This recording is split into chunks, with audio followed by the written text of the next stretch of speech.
Hello everyone. आज का हमारा टॉपिक है ऑप्शन। ऑप्शन एक कॉन्ट्रैक्ट है। ओके, एक तरह का कॉन्ट्रैक्ट होता है। ये एक हेजिंग टूल है। हेजिंग टूल जो फाइनेंशियल रिस्क को मैनेज करने के लिए यूज़ किया जाता है। हेजिंग टूल क्या होता है, मतलब हेजिंग क्या होता है? हेजिंग होता है जो प्राइस में फ्लक्चुएशन होती है कोई भी कमोडिटी के, मतलब किसी भी एसेट के, किसी भी सिक्योरिटी के, किसी भी करेंसी के प्राइस में जो फ्लक्चुएशन होती है उससे होने वाले रिस्क को मैनेज करने के लिए कुछ टेक्निक्स यूज़ की जाती है। उन टेक्निक्स को हेजिंग कहते हैं। तो ऑप्शन भी एक तरह की हेजिंग टेक्निक है, हेजिंग टूल है। इसमें क्या होता है, कॉन्ट्रैक्ट होता है दो पार्टीज़ के बीच। अब किसी पर्सन को कोई कमोडिटी बाय करनी है, मतलब कोई एसेट बाय करना है। अब उस एसेट का प्राइस उस पर्सन को लग रहा है कि इंक्रीज़ होएगा इन फ्यूचर। उसने एक पर्सन से ऑप्शन का कॉन्ट्रैक्ट कर लिया कि मैं ऑप्शन बाय कर रहा हूँ, इन फ्यूचर मैं ये स्पेसिफाई एसेट्स इस स्पेसिफाई अमाउंट में इस स्पेसिफाई रेट पे लूँगा और इस स्पेसिफाई डेट पे। तो कॉन्ट्रैक्ट कर लिया। अब इन जनरल हमने फ्यूचर पढ़ा, हमने फॉरवर्ड कॉन्ट्रैक्ट पढ़ा, उनमें भी ऐसा ही कुछ था। लेकिन यहाँ पे क्या होता है, यहाँ पे जैसे बायर ने कॉन्ट्रैक्ट करा तो बायर के पास राइट है कि जब उसकी मैच्योरिटी की डेट आएगी ना, कि जिस टाइम वो कॉन्ट्रैक्ट का डेट होगी कि आज ये फिनिश होने वाला है, तो उस टाइम हो सकता है कि पर्सन उस एसेट्स को जो रेट उसने फिक्स किया था उस पर बाय कर ले, या हो सकता है कि अगर उसका मन नहीं है तो वो उसे कैंसिल भी कर सकता है ऑप्शन को। तो इसमें ये फ्रीडम होती है, इसीलिए यहाँ पे ऑप्शन की बात की गई कि ऑप्शन है। अब यहाँ पे क्या होगा, बाय का भी और सेल का भी, दोनों तरह के कॉन्ट्रैक्ट होते हैं कि बाइंग कॉन्ट्रैक्ट भी हो सकता है, सेलिंग भी। देखो एक सिंपल मैं आपको समझाती हूँ, एक एग्जांपल लेते हैं। एग्जांपल है, मिस्टर ए ने मिस्टर बी से कॉन्ट्रैक्ट करा ऑप्शन का। ये क्या है, बायर, और ये है सेलर। ओके, इन्होंने इनसे कॉन्ट्रैक्ट करा ऑप्शन का। ये हम इन्हें यहाँ पे सेलर नहीं लिखते, ये यहाँ पे क्या है, ऑप्शन कॉन्ट्रैक्टर। तो मिस्टर बाय ने परचेज़ करा ऑप्शन मिस्टर बी से, तो एक कंसिडरेशन अमाउंट, मतलब एक फ़ीस पे करेंगे जब ऑप्शन का वो परचेज़ करेंगे ना इनसे, कि हम यहाँ पे ऑप्शन कॉन्ट्रैक्ट परचेज़ कर रहे हैं, तो एक फ़ीस पे कर देते हैं मिस्टर बी को, मिस्टर ए जिसने वो ऑप्शन का कॉन्ट्रैक्ट परचेज़ किया। अब इस ऑप्शन के कॉन्ट्रैक्ट में इन्होंने कहा कि मुझे एक एसेट 2 मंथ बाद 1000 रुपीज़ पे लेना है। इन्होंने कहते हैं 2 महीने बाद 1000 रुपीज़ पे। अब होगा क्या कि अगर 2 महीने बाद इसका प्राइस बढ़ गया कि भाई 1000 का इन्होंने कहा और ये हो गया है 1500 रुपीज़ का, तो मिस्टर ये क्या करेंगे, अपना ऑप्शन ले लेंगे, मतलब उनका ऑप्शन का कॉन्ट्रैक्ट कैरी करेंगे और कहेंगे कि मुझे 1000 में मेरा एसेट दे दो। लेकिन अगर बाई चांस ऐसा हुआ कि मार्केट में इसका प्राइस हो गया 900 रुपीज़, तो 100 रुपीज़ कम हो गया, तो ये क्या करेंगे, इस ऑप्शन को कैंसिल कर देंगे और वो 100 रुपीज़ जो कम हुआ तो वो मार्केट से ही ले लेंगे 900 रुपीज़ में। तो यहाँ पे 100 रुपीज़ का जो कम हुए हैं उसका प्रॉफिट मिस्टर ए को हो गया, और अगर बढ़ते तो उन्हें लॉस नहीं होता क्योंकि उन्होंने कॉन्ट्रैक्ट कर रखा है, वो उस प्राइस पे ले लेते। तो इसमें ये फ्रीडम होती है, जो कॉन्ट्रैक्टर होता है अगर उसने बाय का कॉन्ट्रैक्ट कर रखा है तो बाय वो अपनी मर्ज़ी से कर लेगा, और अगर उसने सेल का कॉन्ट्रैक्ट कर रखा है तो वो सेल अपनी मर्ज़ी से करेगा। अगर उसका मन होगा तो वो सेल करेगा उसी प्राइस पे जो ऑप्शन कॉन्ट्रैक्ट में है, वरना नहीं करने का। तो ये सिंपल था इसका। देखो, options are financial derivatives that gives the holder the right but not obligation। यहाँ पे लिख दिया ना इन्होंने, नॉट ऑब्लिगेशन, राइट है बट ऑब्लिगेशन नहीं है। Buy or sell an underlying asset at a predetermined price strike price, जो मतलब पहले उसे स्ट्राइक प्राइस बोलते हैं, जो हम पहले कंफर्म करते हैं कि हमें इस प्राइस पे देना है। On or before a certain date expression date, मतलब एक पहली डेट पे ही जो प्राइस डिटरमाइन कर दिया जाता है, उस पर एक अंडरलाइन एसेट मतलब एक स्पेसिफाई एसेट होता है कि ये एसेट लेना है। अब उसमें बाय और सेल दोनों ऑप्शन हो सकते हैं, ओके। और होल्डर को ही राइट होता है। अब देखो, होल्डर और कॉन्ट्रैक्टर दोनों अलग हैं। जो होल्डर होगा मतलब जिसने वो होल्ड किया ऑप्शन का पॉइंट होल्ड किया कि भाई मुझे हाँ ये ऑप्शन का पॉइंट लेना है कि मैं इस स्पेसिफाई डेट पे इस स्पेसिफाई अमाउंट पे ये स्पेसिफाई एसेट ले सकूं, तो वो जो होल्डर होगा ना, वो तो उसको राइट होगा कि वो किसे कैंसिल कर दे या रख ले इस ऑप्शन को। लेकिन जो कॉन्ट्रैक्टर है जिससे वो लिया, उसके पास ऐसा कोई राइट नहीं होता। सेम अगर सेल के सिनेरियो में देखें तो होल्डर होगा जिस पर्सन ने ये ऑप्शन कैरी कर लिया कि मैं इस स्पेसिफाई एसेट को इस स्पेसिफाई डेट पे इस स्पेसिफाई अमाउंट पे करूँगा, मतलब सेल करूँगा, तो वहाँ पे सेल का हो जाता है। तो बाय और सेल किसी अंडरलाइन एसेट को करेंगे तो वहाँ पे कोई ऑब्लिगेशन नहीं होती। देखो टाइप होते हैं कॉल ऑप्शन और पुट ऑप्शन, कॉल ऑप्शन और पुट ऑप्शन।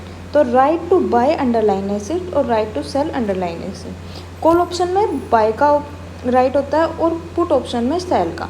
जब कोई पर्सन ऑप्शन पुट करता है बाय के लिए किसी एसेट को, तो वो तो होता है कॉल ऑप्शन। और अगर कोई पर्सन किसी एसेट को सेल के लिए ऑप्शन का कॉन्ट्रैक्ट पुट अपना लेता है, तो वो वहाँ पे होता है आपका पुट ऑप्शन, ओके। अब देखो कॉल ऑप्शन,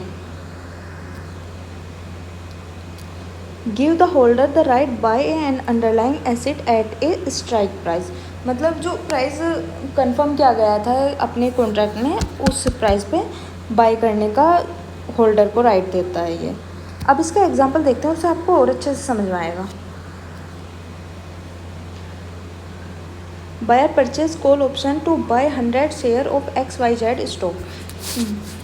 बायर को परचेज करने हैं XYZ के 100 शेयर, तो उसने कॉल ऑप्शन ले लिया। बायर कॉल लेता है, सेलर पुट लेता है, तो कॉल ऑप्शन लिया गया है यहाँ पे, ओके। यहाँ पे दिया गया है अंडरलाइन एसेट क्या है, XYZ के स्टॉक। स्ट्राइक प्राइस क्या है, $50। एक्सप्रिएशन डेट क्या है, मतलब जिस डेट पे वो फिनिश होगा 1 मंथ, मतलब 1 मंथ बाद वो लेगा इन्हें। प्रीमियम क्या है, $5। मतलब क्या हुआ, जब इसने कॉल ऑप्शन लिया जिस पर्सन से, उसे $5 की फीस पे की पर शेयर के अकॉर्डिंग, ओके।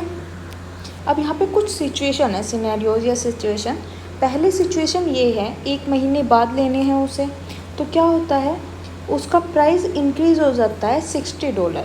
अब $50 पे करा था हमने और वो $60 हो गया, तो भाई प्राइस बढ़ गया है, पर्सन सस्ते लेगा। जब उसने बाय का ऑप्शन लिया है तो सस्ते में हम लेना पसंद करेंगे, तो हम क्या करेंगे, अपने ऑप्शन को कैरी करेंगे उसे कैंसिल नहीं करने के। तो यही हुआ, buyer exercises call option buying 100 share at $50, seller share at $60, profiting $10 share 1000। मतलब जो 1000 का प्रॉफिट है $60 पे, $10 का ही तो प्रॉफिट हुआ ना वो, मतलब जो उसे पर्सन को हुआ, तो वो 1000 उसे देने पड़ेंगे ना यहाँ पे। फिर सेकंड क्या है, अगर प्राइस डिक्रीज़ होता है, प्राइस क्या हुआ, डिक्रीज़ हुआ, तो buyer does not exercise call option. भाई बायर होगा क्या, पहले तो यहाँ पे देखो, $10 से प्राइस बढ़ा, 100 शेयर थे, तो 1000 का क्या हुआ, प्रॉफिटिंग था $10 का शेयर। और जब इसमें डिक्रीज़ हुआ तो डिक्रीज़ क्या हो गया, उसने 50 में बाय करने की सोची थी और वो 40 का हो गया मार्केट में, तो वो उस कॉन्ट्रैक्टर के पास क्यों जाएगा, वो सीधा मार्केट से लेगा 40 में, तो वो कैंसिल कर देगा। Note exercise contract, note exercise call option. Loss premium, अब क्या होगा, क्योंकि उसने $5 से प्रीमियम पे की थी, ये प्रीमियम कह सकते हैं या एक फीस कह सकते हैं जो चार्ज करता है ऑप्शन कॉन्ट्रैक्टर, तो ये 100 मल्टीप्लाई बाई 500 का लॉस होगा। लॉस प्रीमियम 500 की आपके किसके लिए, बायर के लिए। लेकिन अगर वो 50 में पे करता तो वो 10 था, तो 500 और एक्स्ट्रा का उसे लॉस होता, तो वो वहाँ पे क्या होता, उसके लिए और ज़्यादा रिस्क होता वहाँ पे, तो इतना रिस्क रिड्यूस कर पाइए इस कॉन्ट्रैक्ट से। अब यहाँ पे कॉल ऑप्शन देख लिया, पुट ऑप्शन देखो। पुट ऑप्शन के बारे में, give the holder the right to sell an underlying asset at a strike price. हाँ, इसमें यहाँ पे सेल प्राइस होगा कि हमें इस प्राइस पे सेल करना है एक अंडरलाइन एसेट।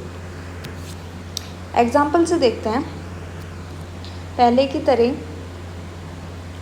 XYZ के स्टॉक हैं, $50 स्ट्राइक प्राइस है, 1 मंथ के आपकी वो है कॉन्ट्रैक्ट का टाइम, और प्रीमियम है $5। पहले की तरह सारे अमाउंट्स हैं। अब यहाँ पे सिचुएशन देखो, पहले हुआ डिक्रीज़, स्टॉक का प्राइस डिक्रीज़ हो गया $40 से, हमें सेल करना है, हमने $50 का कॉन्ट्रैक्ट कर रखा है, हमें $40 हो रहे हैं मार्केट में, तो हम 50 पे ही सेल करेंगे, क्योंकि हम मंदे में क्यों करेंगे सेल, कम रेट पे सेल क्यों करेंगे, हम ज़्यादा पे सेल करेंगे। तो वही हुआ, यहाँ पे क्या करेगा, यहाँ पे बायर नहीं आने का, ऊपर जो आएगा ये सेलर आएगा। हाँ सॉरी, मतलब इसका तो बायर ही है पुट ऑप्शन का, जो पुट ऑप्शन का बायर है, बायर एक्सरसाइज पुट ऑप्शन, जो पुट ऑप्शन का बायर, नॉट जो इन रियल लाइफ बायर है, इन पुट ऑप्शन का जो बायर है वो सेलिंग पुट ऑप्शन का मतलब पुट ऑप्शन सेलिंग के लिए होता है, तो सेलिंग ऑप्शन का जो बायर है वो एक्सरसाइज करेगा पुट ऑप्शन को और सेल कर देगा 100 शेयर को एट $50 पर share, buy share at 40, profiting 10 share. हाँ, $10 का प्रॉफिट होगा ना, मतलब $1000 का, $10 पर शेयर से प्रॉफिट होगा, 1000 का प्रॉफिट हो जाना है, क्योंकि प्राइस 40 से डिक्रीज़ हुआ लेकिन उसने 50 में सेल कर दिए। अब दूसरी सिचुएशन आती है, अगर प्राइस इंक्रीज़ होता है, प्राइस इंक्रीज टू $60, मतलब 50 से 60 हो गया, तो जो पुट ऑप्शन का बायर है वो एक्सरसाइज नहीं करेगा ऑप्शन को, एक्सरसाइज नहीं करने का, उसकी लॉस प्रीमियम वही 500, बिकॉज उसने ₹5 की प्रीमियम पे करी थी 100 शेयर्स पे, तो ₹500 पे करते उसे सिर्फ उसका लॉस हुआ है, लेकिन उसने और ऑप्शन अपना कैंसिल कर दिया कि मैं नहीं लेने वाला, क्योंकि इसका प्राइस हो गया है,